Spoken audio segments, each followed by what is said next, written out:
Welcome to stress free investing friends. देखिए, आज जिस स्टॉक की हम लोग बात करेंगे वो एक निफ्टी 50 का वेल नोन स्टॉक है,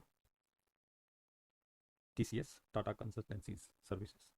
और इसका जो मेरे पास चार्ट अभी ओपन है वो वीकली चार्ट ओपन है। तो देखिए, अगर हम लोग 2020 की बात करें तो ये ऑलमोस्ट इस लेवल पे था जो कि है हमारा, अगर हम लोग अप्रोक्सीमेट बात करें numbers in terms of number, तो 2300 के आसपास रेट। अभी जो ऊपर के ट्रेंड से और यहाँ तक अगर हम लोग बात करें कि ये ऑलमोस्ट अप्रोक्सीमेटली 30% अपने 52 वीक हाई से डाउन आ चुका है। ठीक है, 52 वीक हाई। तो हम लोग इसको देखते हैं कि क्या ये सही प्राइस है इस स्टॉक के लिए अभी इन्वेस्ट करना। क्या लॉन्ग टर्म के लिए हम लोग इसको एकोमुलेट कर सकते हैं अभी इस प्राइस पे। तो हम लोग ये अभी चेक करेंगे इस वीडियो में। जैसे कि आपको पता है कि मैं 10 साल का डाटा प्लॉट करता हूँ किसी भी स्टॉक को जो मैं एनालाइज करता हूँ। चलिए देखते हैं इसका स्टॉक प्राइस मेरे मेथड के हिसाब से क्या बोलता है कि क्या फेयर प्राइस होना चाहिए स्टॉक का।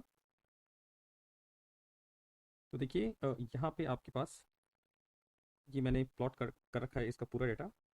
तो जैसा कि आपको पता है कि मेरी पुरानी वीडियो से भी मैं सबसे पहले प्राइस चेक करता हूँ कि क्या प्राइस सही है इस रेंज में। तो आप देखेंगे मेरे एक मेथड जो है, इसको मैं थोड़ा डार्क कर लेता हूँ क्योंकि बैकग्राउंड जो वाइट है, तो कलर चेंज कर लेते हैं हम लोग ताकि इजीली आइडेंटिफाइबल हो।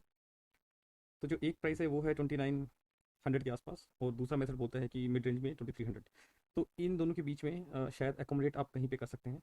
अभी जो प्राइस जो चल रहा है 2900 950, मतलब अप्रोक्सीमेट 3000 के पास चल रहा है। और जो मेरा इनिशियल स्टार्टिंग है वो 2930 है। तो ओवर ए लॉन्ग पीरियड अगर आप 10 साल का देखते हैं तो प्राइस हम लोग ऑलमोस्ट इसको सेम समझ सकते हैं कि ठीक है, मार्जिन ऑफ सेफ्टी यहाँ के हाई पी के मुकाबले हमें कुछ मार्जिन ऑफ सेफ्टी मिल रही है। तो प्राइस मोर और लेस रेंज में है, मैं अभी बोलूँगा आपको। ठीक है, इसका डेटा देख लेते हैं कैसा परफॉर्म किया है इसने 10 साल के। तो देखिए, रेवेन्यू जो है वो कंटिन्यूस ग्रो हो रही है, एक भी साल ऐसा नहीं है जहाँ पे रेवेन्यू डिप हुई हो। इनफैक्ट 21 से 20 का जो इंक्रीज इन रेवेन्यू है वो स्टीप है मुकाबले 21 के। ठीक है, लेकिन हम ये भी देख रहे हैं कि डेट भी इसने बढ़ा है, 019 तक था, उसके बाद इसने डेट बढ़ाया है 8000। But in comparison to revenue आप देखिए, रेवेन्यू ये करोड़ में नंबर है, मतलब 2 लाख करोड़ के आसपास। और जो डेट है वो 800 करोड़, विच इज़ बहुत ही कम है इस मतलब अगर हम लोग इक्वेशन में देखेंगे डेट टू इक्विटी क्या है, जो मुझे नहीं लगता है कि बहुत बड़ा नंबर होगा इसको देखो। ठीक है, तो ये भी सही लग रहा है मुझे।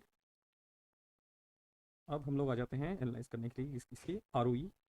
डेट को भी मैं थोड़ी टाइम के लिए नेग्लेक्ट कर सकता हूँ क्योंकि डेट जो है बहुत कम है, लेकिन फिर भी आरओई या आरओसी आप कुछ भी देख लीजिए। आरओई अगर आप देखेंगे तो 40%, इट्स बिग नंबर कि यार 40% रिटर्न ऑन इक्विटी है इसका। और क्या चाहिए यार, अगर आपको ऐसा स्टॉक कहीं मिल जाए। आप देखिए ऑन एवरेज आरओसी नहीं देखेंगे, हम आरओई देखेंगे क्योंकि 2019 से पहले तो इनके पास डेट ही नहीं था। तो फिर भी 30%, 30% से नीचे कभी आया ही नहीं है किसी भी साल में, 10 साल, लास्ट 10 साल के। तो स्टॉक बहुत ही बढ़िया है, इसने बहुत अच्छे रिटर्न्स दिए हैं इन्वेस्टर्स को, जैसा कि हम देख सकते हैं। और नेट मार्जिन जो है ये इसका 20% से नीचे गिरा ही नहीं है ऑफ कोर्स। तो मैं नाम नहीं लूँगा, लेकिन ऑफ कोर्स ये कहीं पे कंसिस्टेंट कंपाउंडर की लिस्ट में कहीं पे किसी पोर्टफोलियो मैनेजर के अगर है तो बहुत बड़ा सरप्राइज नहीं है, क्योंकि आप देख सकते हैं यहाँ पे 20% और 40% का, which is really really good. ठीक है, तो यहाँ भी ये दो पैरामीटर्स में हमारा पास हो जाता है ये। अब हम लोग देख लेते हैं कि एस एस जी आर क्या बोलता है, इसका सेल्फ सस्टेनेबल ग्रोथ रेट। इसकी खुद की कैपेसिटी है 60% ऑलमोस्ट से ग्रो करने की, ग्रो कर रहा है 20% से, विच इज़ पैसा बहुत है इसके पास, जैसा कि हमने देख सकते हैं। और अ, ये आप देखिए अर्निंग पर शेयर लगातार बढ़ रहा है, अर्निंग पर शेयर। ठीक है, अब 100। ओके, प्रॉफिट देखिए आप, मार्जिन जो 20% हमने ऑलरेडी देख चुके हैं मार्जिन, अच्छा मार्जिन है। टैक्सेस भी कंसिस्टेंट टैक्सेस है, टैक्स पे कर रहे हैं 25% के बीच में। क्वार्टरली आपको पता है कि मैं क्वार्टरली नहीं देखता हूँ, अगर इन्वेस्टमेंट के point of, long term investment के पॉइंट ऑफ व्यू से अगर देखें तो। देखिए, डिविडेंड अच्छा खासा डिविडेंड पे कर रही है, मतलब अगर मैं इसका percentage in terms of net profit का परसेंटेज निकालो तो नेट प्रॉफिट यहाँ है तो ऑलमोस्ट आप बोल सकते हैं कि 40% की रेंज में कहीं पे होगा कि डिविडेंड पे कर देती है अपने प्रॉफिट का 40% की, आप 30% के आसपास जो हिस्सा है नेट प्रॉफिट का बात कर रहा हूँ मैं, राइट। वो हम इस नंबर से देख सकते हैं, मतलब 40 के आसपास है और ये 20 के आसपास है, ठीक है। ये भी बहुत अच्छी बात है कि डिविडेंड लोगों को मिल ही रहा है। कैश फ्लो देखिए, ये आप अगर देखेंगे ऑपरेटिंग कैश फ्लो मतलब हमेशा बढ़ ही रहा है। एक 2020 में था जो नेट जो कैश फ्लो है वो कम हुआ था, फ्री कैश फ्लो। अदरवाइज हर साल मोरलेस इस 2018 को छोड़ के हर साल इनका बढ़ा ही है। इस साल ये डिप हुआ है, रादर देन हम एक्सपेक्ट कर रहे थे कि हम लोग कहीं यहाँ पे आएगा 40,000 करोड़ के आसपास, लेकिन ठीक है 35,000 करोड़ के आसपास। अच्छा, अभी देखिए हम लोग बात करते हैं फिक्स्ड एसेट के मामले में। एसेट इन्होंने डबल कर दिया अपनी। अब देखिए 12,000 करोड़ के एसेट को 21,000 करोड़ के एसेट तक लेके चले गए हैं, वो कि बहुत अच्छा, बहुत अच्छी बात है।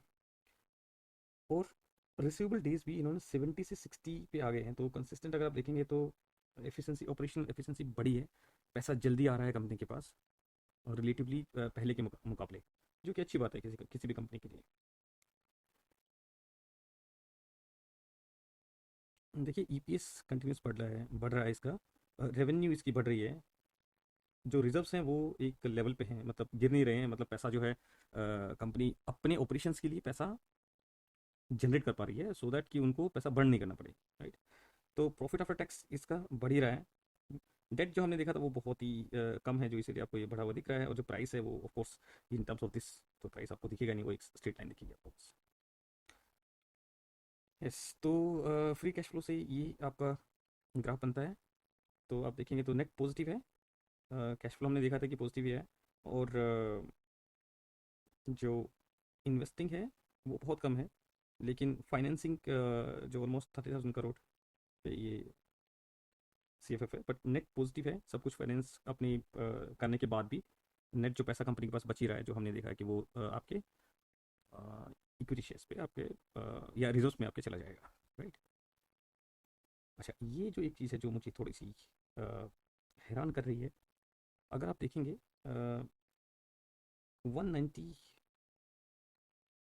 शेयर्स थे, मतलब 191, उसके बाद ऑलमोस्ट इन्होंने डबल शेयर हो गया, मतलब शेयर का जो स्प्लिट है वो हाफ हो गया होगा, या नंबर ऑफ शेयर्स जो हैं वो डबल हो गए हैं।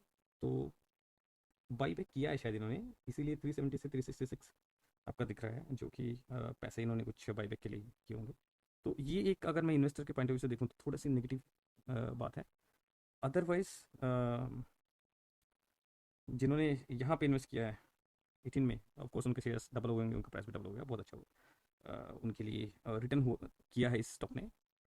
बट जिस हिसाब से इसकी ग्रोथ है 40% जो आरओसी है वो बहुत ही अच्छी बात है, और over a long period of time मुझे लग रहा है कि आईटी का बहुत ही अ, अच्छा भविष्य है, इसलिए one of the best company है इंडिया में आईटी के स्टॉक पे। तो आई वुड से कि अच्छा प्राइस है और एकोमोलेट कर सकते हैं इस प्राइस पे, और इससे भी नीचे मिलता है तो बहुत ही अच्छी बात है, अदरवाइज ये नंबर आप रखिएगा, राइट। जितना नीचे मिलता है उतना ही आपकी मार्जिन ऑफ सेफ्टी है। डिस्क्लेमर, मैं कोई सभी रजिस्टर्ड एनालिस्ट नहीं हूँ। आपको अगर इन्वेस्ट करना है तो प्लीज़ अपने जो फाइनेंशियल एडवाइजर है उनसे सलाह लीजिएगा इन्वेस्ट करने से पहले। मेरी कोई रिकमेंडेशन नहीं है, ये जो वीडियो है सिर्फ मैंने एजुकेशनल पर्पज से बनाया है। Thank you so much for being with me through this entire video. See you soon, bye bye.